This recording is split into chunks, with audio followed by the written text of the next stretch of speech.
Assalamualaikum warahmatullahi wabarakatuh.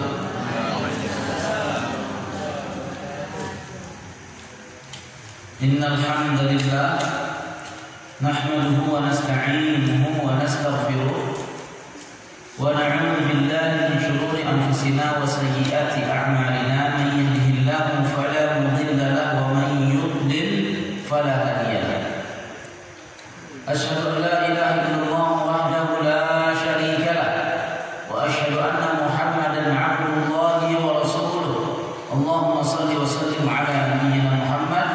Qala ta'ala ya ayyuhalladzina amanu taqullaha wa qulu qawlan sadida yuslih lakum a'malakum wa yaghfir lakum dhunubakum wa man yuti'illaha wa rasulahu faqad faza fawzan 'azima. Amma ba'd. Para jemaah sekalian, jemaah salat subuh yang mudah-mudahan dimuliakan Allah. Alhamdulillah, subuh ini kita dipertemukan oleh Allah dalam majlis yang penuh berkah, majlis yang dimuliakan oleh Allah Subhanahu wa taala, yang disebutkan oleh Rasulullah dalam hadis riwayat Muslim, majtama'a qaumun fi baitin min buyutillah, orang-orang yang berkumpul di rumah Allah untuk belajar ilmu agama. Maka mudah-mudahan kita semua senantiasa mendapatkan rahmat dan karunia dari Allah Rabbul Izzati wal Jalal. Allahumma amin. Salawat dan salam marilah kita bacakan kepada Nabi kita yang tercinta Muhammad sallallahu alaihi wasallam. Allahumma shalli wa sallim ala nabiyina Muhammad. Para jemaah sekalian, bahwa subuh kali ini adalah gerakan subuh berjamaah, dan insya Allah ini kita includekan dalam kegiatan pemerintah kota kita, yaitu ajakan sholat subuh berjamaah sekota Palembang. Maka insya Allah pembahasan kita atau tausiah kita subuh kali ini yaitu judulnya keutamaan sholat subuh. Keutamaan sholat subuh.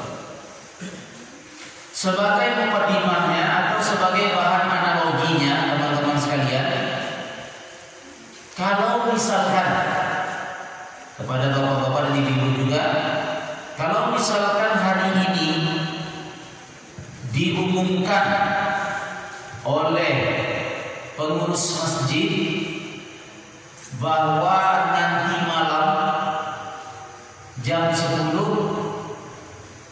diajak kepada seluruh masyarakat yang mendengar himbauan bahwa cuma dengan syarat membawa KTP jam 10 malam nanti akan diberikan bantuan berupa uang tunai 3 juta rupiah per orangnya, dengan syarat bawa KTP saja atau kartu pelajar bagi yang pelajar, dan teruntuk bagi yang mendengarkan himbauan. Kira-kira jam 10 malam nanti di Masjid Al-Aqobah 7 apa yang akan terjadi? Rame. Nilainya berapa Bapak Ibu? 3 juta rupiah. Nah, insya Allah akan kita lihat nanti, tentunya akan mengetuk hati orang-orang yang beriman tentang nilai yang Allah berikan kepada orang-orang yang melaksanakan sholat subuh. Tentunya berefek kepada hati orang yang beriman.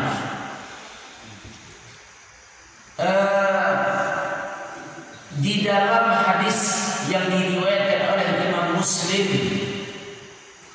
Rasulullah SAW menjelaskan tentang nilai pahala yang akan diberikan oleh Allah kepada mereka yang melaksanakan 2 rakaat sunnah sebelum subuh. Bukan sholat subuhnya ya, sunnah.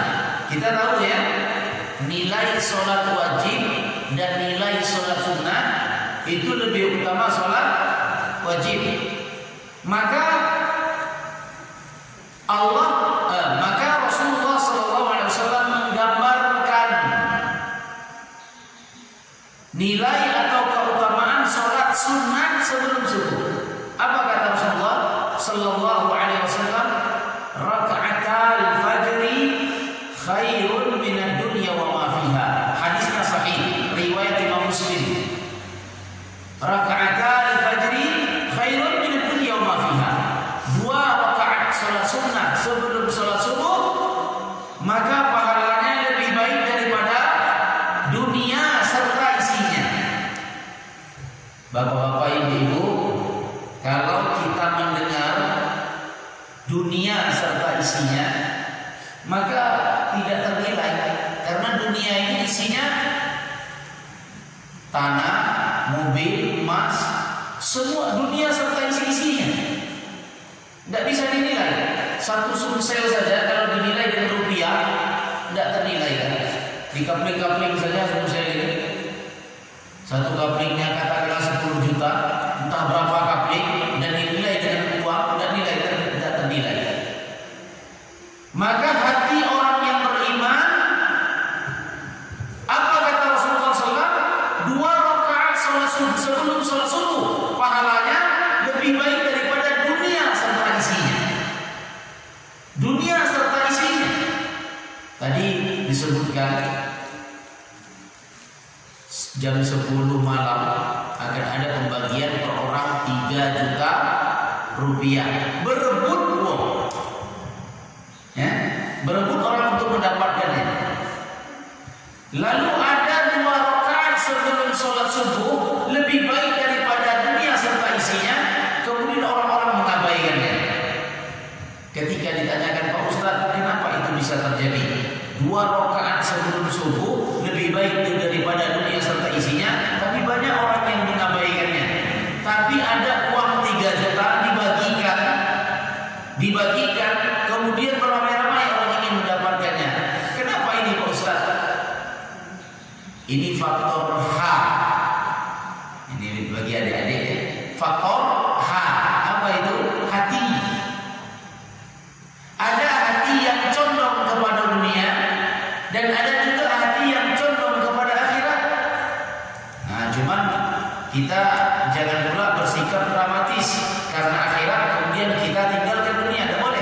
Allah berfirman, wabtaghi, dalam surah Al-Qasas, wabtaghi fima ataka Allahu darul akhirah wa la tansa nasibaka minad dunya. Carilah kesenangan negeri akhirat, tetapi jangan engkau lupakan jatah dunia. Artinya di sini bahwa 2 rakaat salat sunnah sebelum salat subuh yang kita kerjakan tadi lebih baik daripada dunia serta isinya. Lalu bagaimana dengan salat? Dengan salat subuhnya, Masya Allah. Ini mukadimah. Kemudian bapak-bapak, ibu-ibu, jemaah sekalian serta adik-adik dari mahasiswa, bahwa ini dasarnya keyakinan ya, bahwa sholat subuh kita tadi, serta sholat subuh kita yang kita kerjakan setiap harinya, ini adalah amalan yang diberikan oleh Allah kemuliaan tersendiri. Kemuliaan tersendiri. Berbeda dari yang lain. Apa itu? Disebutkan oleh Allah dalam surat Al-Isra ayat 78. Apa kata Allah? Wa Qur'an al-fajri, inna Qur'an al-fajri kana mashhuda. Laksanakanlah oleh kalian sholat subuh, karena sesungguhnya sholat subuh adalah sholat yang disaksikan oleh para malaikat. Alhamdulillah. Jadi kita sholat subuh ditonton oleh malaikat. Kita sholat subuh ditonton oleh para malaikat, disaksikan oleh para malaikat. Dan ini adalah bentuk kemuliaan sholat subuh itu sendiri, keutamaan sholat subuh itu sendiri. Dan ini tidak disebutkan oleh Allah, di dalam Al-Quran untuk sholat-sholat yang lain, hanya sholat subuh. Ya, hanya sholat subuh. Ini keutamaan yang kedua, mengerjakan sholat subuh. Kemudian di dalam hadis yang lain terdapat pula keutamaan sholat subuh banyak ya. Fungsi kita mengetahui keutamaan ini adalah agar kita semangat melaksanakannya. Karena sholat subuh ini adalah sholat yang berat. Mana besar pahalanya sholat subuh dengan sholat zuhur? Besarnya sholat subuh. Kenapa? Karena sulit diamalkan dan konsekuensi dalam syariat kita, ya, konsekuensi dalam beramal dalam agama kita, ketika amalan itu sulit, maka pahalanya lebih besar. Ya, kaidah mengatakan al-jazaa min jinsil amal. Pahala itu sesuai dengan bentuk amalannya. Tidak sama pahala orang kaya yang bersedekah dengan orang yang miskin bersedekah. Mana yang lebih besar? Orang miskin bersedekah itu lebih besar pahalanya daripada orang kaya yang bersedekah. Kenapa? Tingkat kesulitan. Tingkat kesulitan. Kalau orang kaya mau sedekah gampang dia. Mau 10 juta, 20 juta, oke. Kenapa simpanannya 2M? Di bank 2M, 3M, 5M. Asetnya ratusan juta. Kalau mau sedekah 10 juta kecil itu. Ya. Tapi bagi orang miskin, dia bersedekah 10.000, tapi 10.000 itulah beli iwaknya untuk makan dia hari-hari itu yang dia sedekahkan. Maka benar apa yang dikatakan Rasulullah SAW. Apa kata Rasulullah? Tidak sama nilai sedekah kalian yang segunung emas dengan nilai sedekah para sahabat sepotong roti. Kenapa? Karena kalau seandainya kalian bersedekah segunung emas, kalian memiliki gunung emas yang lain. Sedangkan para sahabat bersedekah sepotong roti itulah makanan untuk hari itu. Tidak ada yang lain. Jadi sholat subuh pahalanya adalah dipersaksikan oleh para malaikat. Keutamaannya lebih besar daripada yang lain. Kenapa? Tingkat kesulitan. Kalau kita sholat zuhur sambil pegawai baca, bagi adik-adik mahasiswa sholat zuhur sambil, kalau bahasa Ustadz masih SD dulu, keluar main, sambil keluar main baca, permisi sebentar. Kalau seandainya dosennya paham, itu di stopnya sholat. Tapi kalau tidak paham, terpaksa kita interupsi, permisi kemana mau sholat. Kalau boleh pula, permisi sholat, baca sholat zuhur. Tapi kalau sholat subuh, masya Allah, ini sholat subuh adalah sholat yang dikerjakan oleh orang-orang yang khusus. Sholat yang dikerjakan oleh orang-orang yang khusus. Makanya barisan sholat subuh tidak sama dengan barisan sholat Jumat. Ya. Kemudian teman-teman sekalian, bahwa keutamaan sholat subuh ini adalah dijamin oleh Allah masuk ke dalam surga. Orang yang melaksanakan sholat subuh dijamin oleh Allah masuk surga. Nah, ini mohon perhatian terutama kepada teman-teman adik-adik mahasiswa. Agama kita ini sudah banyak oknum-oknum yang mensabotasenya. Ya, ketika disebutkan suatu keutamaan, ketika disebutkan tentang suatu kemuliaan, kemudian tidak disandarkan kepada dalil. Misalkan ya, sering kita dengar, siapa yang baca surat Al-Ikhlas 100 kali masuk surga. Dasarnya apa? Tidak ada. Cuman hamasah saja, cuman sekedar semangat saja. Siapa yang baca selawat 70.000 kali, maka hutang-hutangnya lunas. Dasar ilmiahnya apa?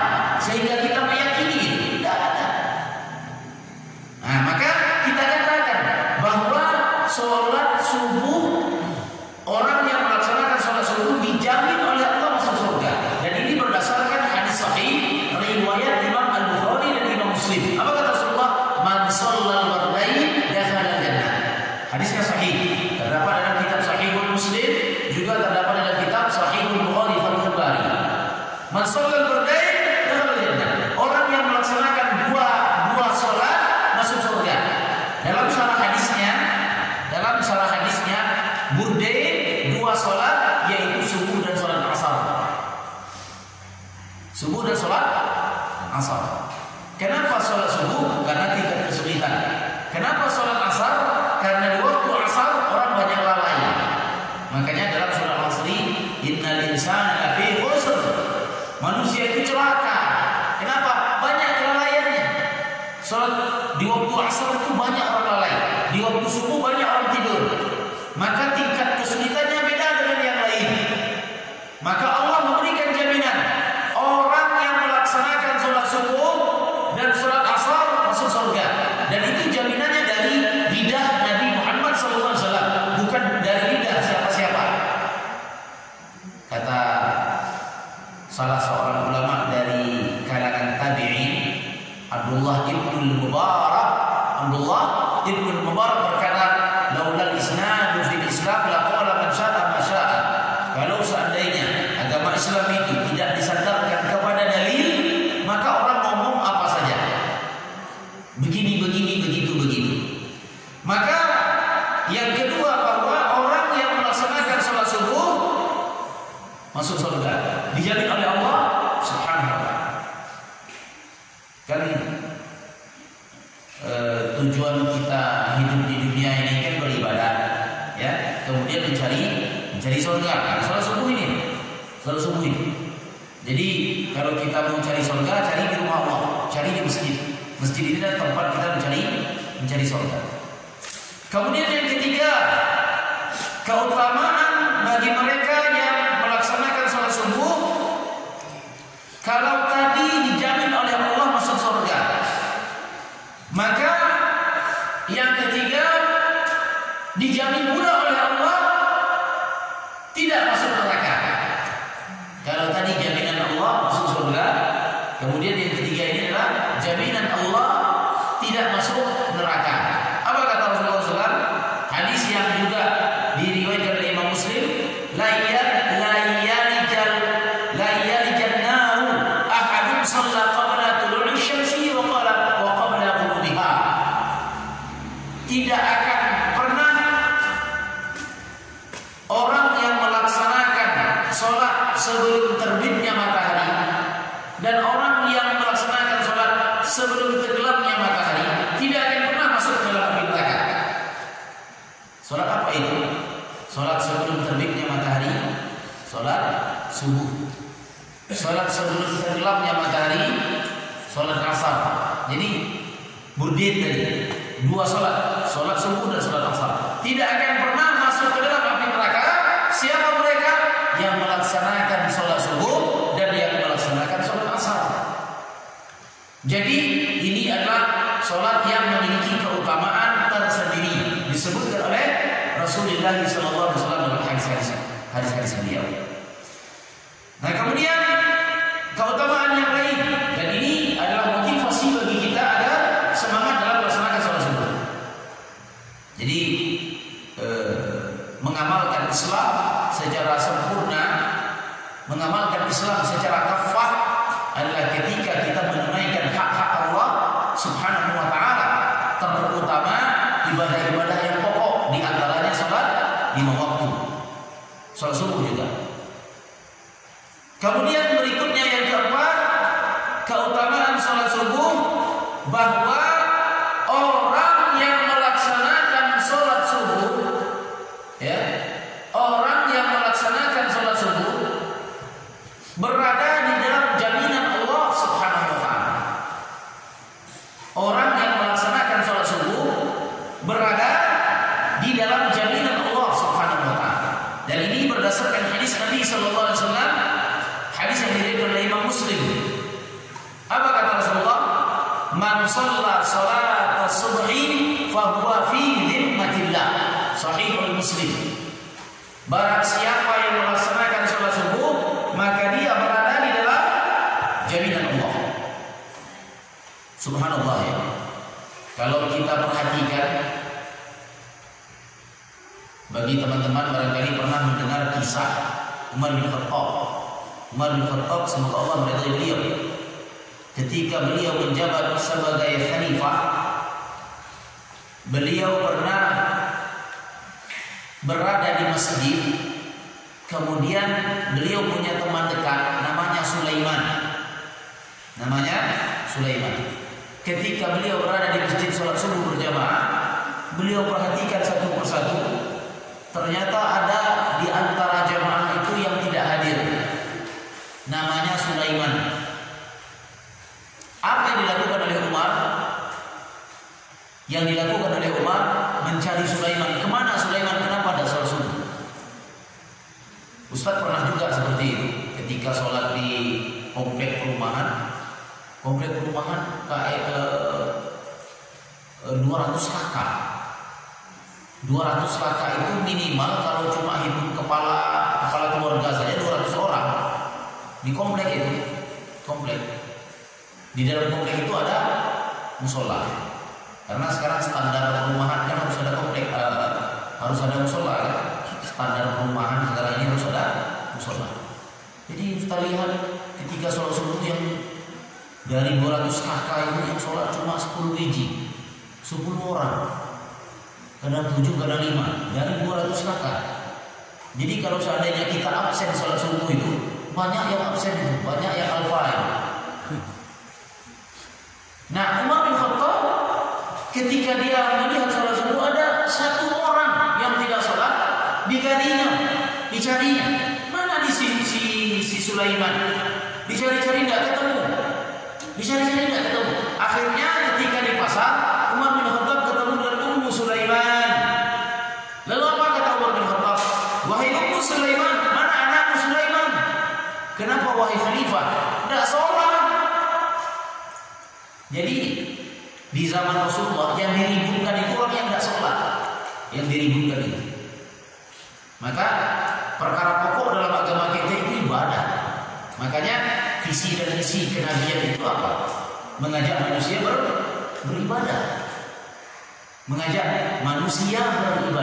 Visi dan misi kerasulan tertera di dalam surat Al-Anbiya ayat 25. Wa ma arsalna min qablika min rasulin illa nuhi ilaihi annahu la ilaha illa ana fa'budun.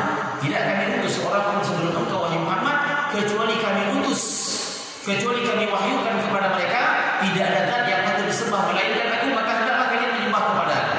Visi dan misi kerasulan mengajak manusia beribadah kepada Allah. Umar bin Khattab ketika ada orang yang absen diajak. Jadi yang diributkan itu adalah orang yang tidak beribadah kepada Allah, bukan yang lain-lain. Maka apa kata Ummu Sulaiman? Wahai Umar, wahai Khalifah, anak saya tidur. Kenapa wahai Ummu Sulaiman? Jadi begini ceritanya wahai Khalifah. Malam tadi anak saya sholat tahajud semalam suntuk, begadang dengan sholat, laju subuhnya tertidur. Apa kata Umar? Demi Allah wahai Ummu Sulaiman, saya melihat dia 2 rakaat berjamaah di masjid, maka itu lebih baik daripada sholat tahajud semalam suntuk. Kenapa?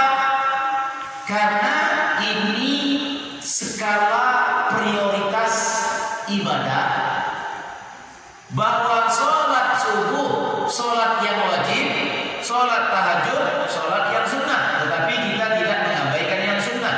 Akan tetapi kesalahannya ketika seseorang mengabaikan sholat wajib karena mengutamakan yang sunnah, ini kesalahan. Ya? Bukan berarti Ustaz menyepelekan sunnah tahajud, tidak. Rasulullah sholat tahajud setiap malam. Fatahajjad bihi nafilatan lak. Lakukan sholat tahajud sebagai pahala tambahan bagimu. Tapi satu kesalahan ketika seseorang mengutamakan sholat tahajud kemudian tinggal sholat subuhnya, ini kesalahan yang fatal. Ya. Jadi bagaimana bagusnya Pak Ustaz? Lakukan sholat subuh, laksanakan sholat tahajud. Ya. Jadi Umar bin Khattab, semoga Allah meridai beliau, mengabsen orang-orang yang tidak ke masjid. Ini Kalau satu RT di absen yang tidak sholat ke masjid, absen semua. Insya Allah ya. Kalau ada sensus, lembaga sensus di Indonesia ini, lembaga sensus sholat, minim. Lembaga sensus sholat masih jauh sekali. Karena ini adalah apa namanya ya, perkara yang dipentingkan, tetapi sekaligus menjadi permasalahan terbesar bagi umat Islam. Salah seorang ulama, seorang muhaddis abad 20, Syekh Muhammad Nasiruddin Albani mengatakan bahwa kasus terbesar yang dihadapi oleh umat Islam adalah tidak adanya pelaksanaan konsekuensi kalimat tauhid la ilaha illallah, yaitu mengerjakan ibadah dan meninggalkan perbuatan syirik. Ibadah kepada Allah ditinggalkan, kemudian syirik di mana-mana. Syirik di mana-mana. Maka ini kasus yang paling besar. Waliyadzubillah. Jadi bapak-bapak, para hadirin jemaah sekalian yang mudah-mudahan dirahmati dan dimuliakan Allah Subhanahu wa taala, maka ini dia keutamaan salat subuh berjamaah. Kemudian keutamaan yang lain, salat subuh berjamaah. Nah, ini paling penting ya. Mohon izin bahwa di zaman Rasulullah dulu, di kalangan kaum muslimin di kota Madinah, ada di antara mereka orang kafir yang ditugaskan untuk menyelinap, yaitu orang-orang munafik, melihat barisan kaum muslimin dari dalam. Melihat barisan kaum muslimin dari dalam. Siapa mereka? Orang-orang munafik. Siapa tokohnya? Abdullah bin Ubay bin Salul.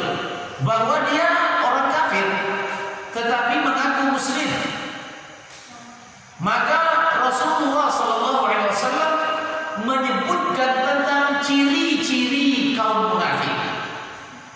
Ciri-ciri kaum munafik, kata Rasulullah SAW dalam hadis Imam Bukhari, Rasulullah bersabda, "Inna afqala salati 'ala al-munafiqin al-'isha wa salatil fajr." Sesungguhnya ciri daripada orang-orang munafik, mereka merasa berat untuk melaksanakan dua salat. Berat bagi mereka dua salat. Salat apa itu? Salat subuh dan salat isya. Artinya orang-orang yang meninggalkan salat subuh dan orang-orang yang meninggalkan salat isya termasuk daripada kategori orang-orang munafik. Waliyadzubillah. Jadi ini yang bisa saya sampaikan.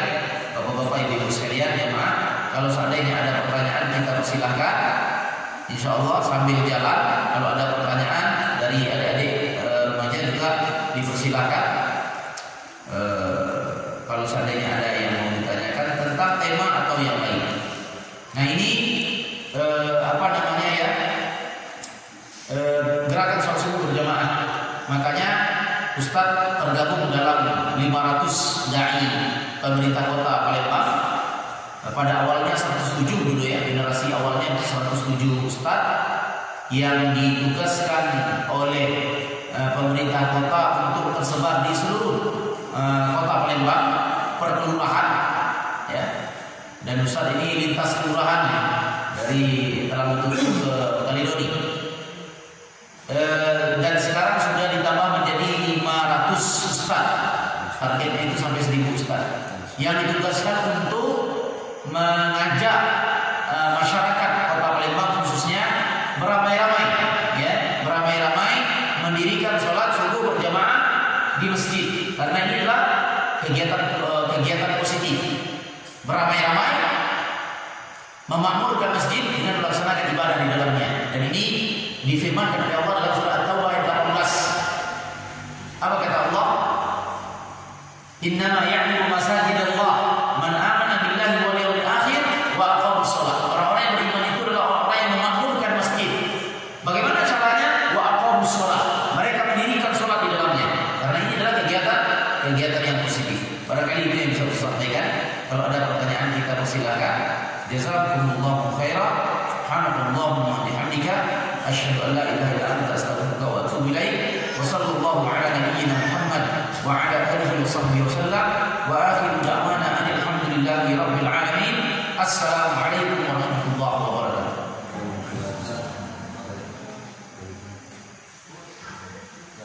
Ya, silakan. Nah, ya, insyaallah kita lanjut semua. Bagaimana kalau tiduran di rumah saat sholat? Ya. Apakah saat bangun kita sholatnya tetap di masjid, atau kalau kita sholatnya di rumah, apakah tetap mengajukan sholat fajar? Ya, barakallahu. Insyaallah kita lanjut dulu ya. Assalamualaikum. Waalaikumsalam. Kita kan sering mendengar tasawuf. Ya, tasawuf. Nah, apa itu ilmu tasawuf dan apa ciri-cirinya? Apa itu ilmu tasawuf dan apa ciri-ciri? Bisa jawab ketika matahari terbit. Allah a'lam bishawab. Ya. Kemudian pertanyaan kedua, apa itu tasawuf dan ciri-cirinya? Tasawuf ini kalau secara harfiah artinya tasawuf itu artinya bulu domba atau baju yang terbuat dari wool. Secara harfiahnya seperti itu.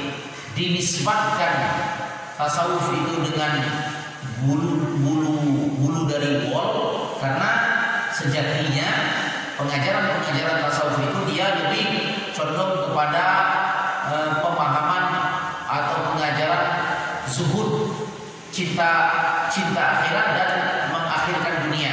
Itu secara harfiahnya seperti itu. Tapi ajaran tasawuf ini sejatinya terdapat padanya beberapa kekeliruan, terutama dalam masalah akidah. Ciri-cirinya dalam masalah akidah. Pertama dalam masalah akidah bahwa tasawuf memiliki akidah wajib beribadah itu melalui imam rohani atau istilahnya itu tawasul. Ibadah itu wajib dengan tawasul. Tawasul dalam agama kita ada yang dibenarkan, ada yang tidak dibenarkan. Nah, dalam ajaran sufi bahwa mereka wajib ibadahnya dengan tawasul. Apa itu? Melalui imam rohani. Entah itu kiai, entah itu ulama, entah itu apa saja ya. Maka menurut mereka ibadah itu wajib melalui imam rohani tadi. Kalau seandainya tidak dengan imam rohani maka ibadahnya tidak sah. Kenapa? Karena mereka berpahaman bahwa kalau kita ibadah secara langsung kepada Allah, kita ini kotor, kita ini tidak bersih. Sehingga kalau kita langsung beribadah kepada Allah, ibadah kita ditolak. Maka kita wajib punya imam rohani yang suci, yang kiai, yang ustaz, yang ulama segala macam. Dan ini dalam akidah agama kita tidak dibenarkan. Karena ibadah itu kepada Allah Rabbul Izzati wal Jalal secara langsung. Iyyaka na'budu wa iyyaka nasta'in. Kepada Allah secara langsung kita beribadah dan kepada Allah secara langsung kita memohon perlindungan tanpa perantara-perantara. Ya. Ini yang pertama. Kemudian yang kedua, nah ini yang Ustaz sampaikan tadi, terutama kepada adik-adik mahasiswa, dan juga bapak-bapak, bahwa teman-teman mahasiswa ini kan ciri khasnya ilmiah, ya kan? Ilmiah karena belajar. Nah, di masyarakat kita ini banyak ibadah-ibadah yang dari ilmiah, yang tidak ada referensinya. Seperti yang saya sampaikan tadi, misalnya suatu ritual, suatu amalan yang disandarkan kepada pernyataan-pernyataan kosong. Seperti tadi, salawat 25 dan 1000 kali masuk surga, berzikir Allah 1000 kali dapat pahala seperti 70.000 malaikat. Itu kalau di masyarakat awam laris. Kalau masyarakat awam itu laris manis. Tapi kalau di kalangan orang-orang yang berpikir, yang belajar ilmu agama dengan ilmu, itu tidak laku. Kenapa? Tidak ada standar ilmiahnya. Dasar keyakinan kita itu tidak ada. Apa yang meyakinkan kita bahwa zikir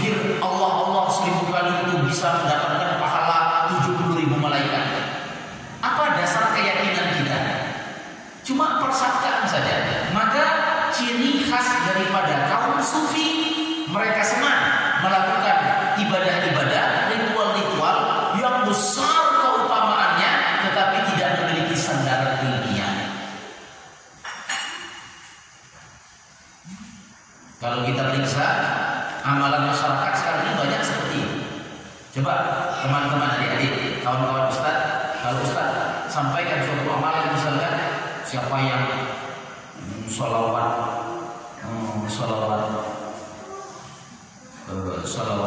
badar, siapa yang sholawat nariyah, atau misalkan yang laris, yang masyhur ya, dalam contohnya masyhur, ada dalam contohnya siapa yang membaca ayat 1000 dinar. Ayat 1000 dinar kan masyhur kan, tahu kan? Hampir semua orang tahu ayat 1000 dinar itu. Ayat 1000 dinar itu surat At-Talaq ayat 2. Wa may yattaqillaha yaj'al lahu makhraja wa yarzuqhu min haitsu la yahtasib. Isinya memang Allah, siapa yang bertakwa kepada Allah, siapa yang bertawakal kepada Allah, Allah berikan kepadanya rezeki dari pintu yang tidak disangka-sangka. Kemudian ayat ini dijadikan amalan sebagai pembuka pintu rezeki. Siapa yang membaca ayat ini maka terbuka pintu rezeki baginya. Dasar amalannya tidak ada, jaminannya tidak ada, jaminannya tidak ada. Maka ciri khas orang-orang sufi, mereka melakukan amalan-amalan yang tidak ada dasarnya. Di antaranya mereka senang membaca zikir sampai ribuan kali. Zikir Allah sampai ribuan kali. Yang dasar ilmiahnya tidak ada. Wallahu a'lam bishawab. Kira-kira seperti itu. Mungkin masih ada lagi, kita persilakan.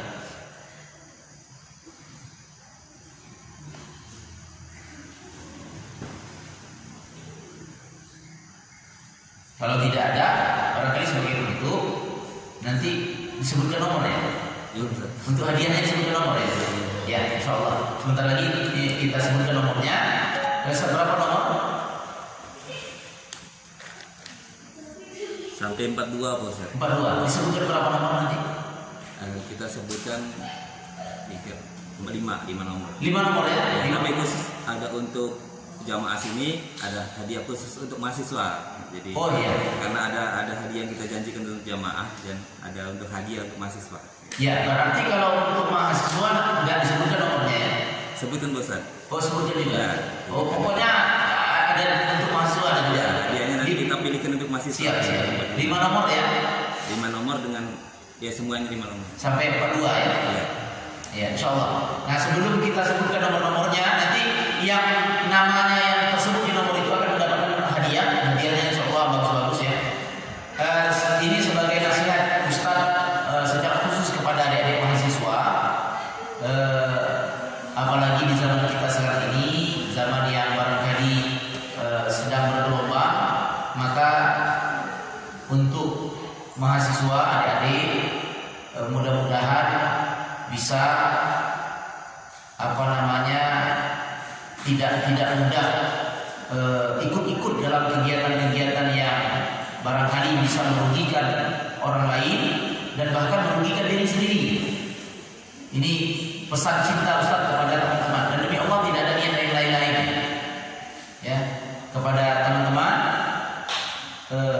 Berjuang untuk agama Islam itu adalah kita menegakkan ibadah kepada Allah ya.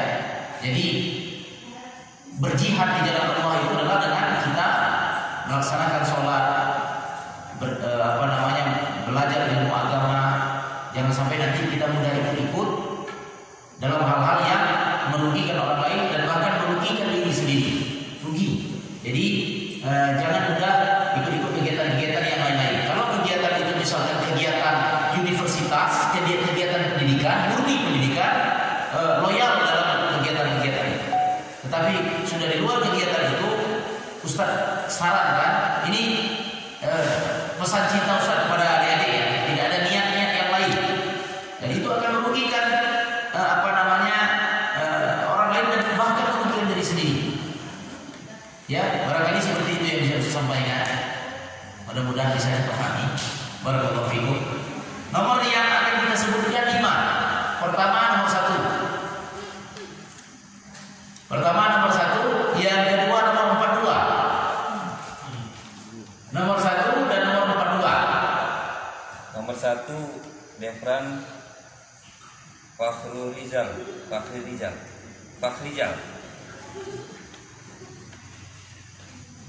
Defran mana Defran? Ini ya, insya Allah. Apa hadiahnya? Ini Ustaz. Masya Allah.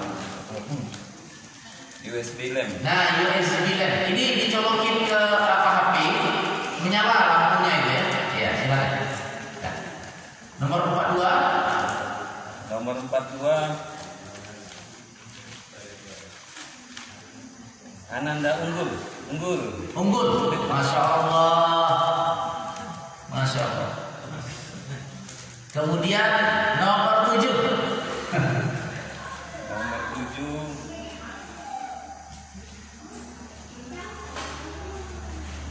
Talia. Ya, Masya Allah, Talia. Jam tangan cantik. Jam tangan Talia. Masya Allah, alhamdulillah. Perasaan bulan lalu Talia dapat lagi. Ya, Masya Allah ya. Talia udah 2 kali dapat. Jam tangan perempuan apa laki-laki? Perempuan. Jam tangan. Kemudian nomor 35.